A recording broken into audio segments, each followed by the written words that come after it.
পদ্মশ্রী অর্জুন পুরস্কার প্রাপ্ত সাঁতারু বুলা চৌধুরীর বাড়িতে পদক চুরির অভিযোগ হয়েছিল গত 15ই আগস্ট।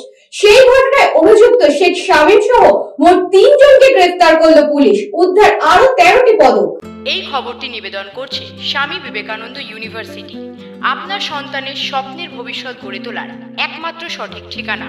পদ্মশ্রী অর্জুন পুরস্কার প্রাপ্ত সাঁতারু বুলা চৌধুরীর বাড়ির পদক চুরির অভিযোগ হয়েছিল গত 15ই আগস্ট। সেই ঘটনায় গ্রেফতার হয়েছিল মূল অভিযুক্ত শেখ শামীম সহ মোট 3 জনকে গ্রেফতার করেছিল পুলিশ। উদ্ধার করা হয়েছিল 13টি পদক। হিন্দমোটরে দেবাইপুকুরের প্রাক্তন সাঁতারু বুলা চৌধুরীর বাড়িতে চুরির ঘটনায় কয়েকদিন আগেই শোরগোল পড়েছিল। এই বাড়িতে সাঁতারু বুলা চৌধুরীর জাতীয় এবং আন্তর্জাতিক পুরস্কার যাবতীয় পদক রাখা ছিল। রাষ্ট্রপতির দেওয়া পদ্মশ্রী পুরস্কারও রাখা ছিল এই বাড়িতে। অভিযোগের ভিত্তিতে পুলিশ তদন্তে নেমে 2 দিনের মধ্যেই একজনকে গ্রেফতার করে। তার কাছ থেকে 295টি পদকও উদ্ধার হয়। তখনই পুলিশ বলেছিল যে তারা আরো পদক খুঁজে দেবেন, আর সেই কথাও তারা রেখেছেন।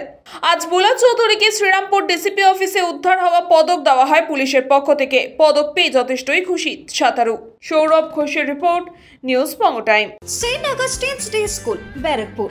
Success for every child. Admission open 2026 to 2027. Contact number 900793 4555.